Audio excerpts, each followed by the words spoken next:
Hello and welcome, my name's Tony Hobden and today we're at St George's Hall in Bristol looking at stereo miking techniques specifically for strings. Okay, so although we are in one of the best acoustic environments in the UK, we're not looking at recording the acoustics of the hall today, we're just looking at recording the trio of strings that we have here. We have a cello and two violins, and you may notice behind me here we have two arrays that I've set up, and I'm going to show you now what they are and why we're going to use them. So first of all, let's have a look at the Blumlein. The Blumlein here, we're using two ribbon microphones. These are Voodoos by SE, the passive versions. The ribbon microphones specifically pick up on what we call a figure of eight pattern. So they'll pick up what's in front of them and what's behind them.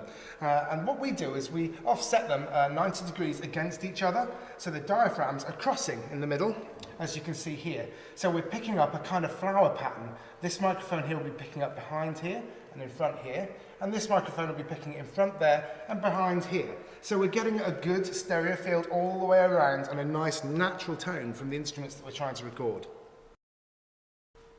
Secondly, we've got our near coincident pair up here. Now, you may say it doesn't look like a NOS or an ORTF setup, which are the French or Dutch setups for stereo recording, but we're not looking at recording the atmosphere or the ambience in the room here. We're looking at specifically getting a good stereo field between these three instruments set in an arc in front of us.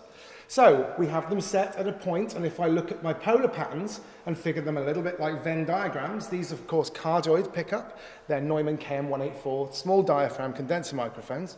So you can picture the field of the cardioid pattern in front of each, and we can set them up by eye and also of course by ear with the headphones on to make sure that we're getting a good range from all 180 degrees around here from the musicians to get a nice stereo balance.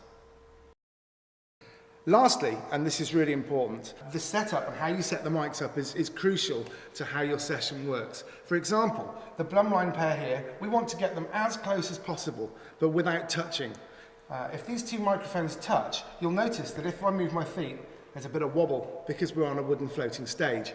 If that wobble occurs and they're touching, they will pick up a horrible scratching sound. It'll ruin our recording. Even if just one of the string musicians moves their foot, that will scratch and make a terrible sound.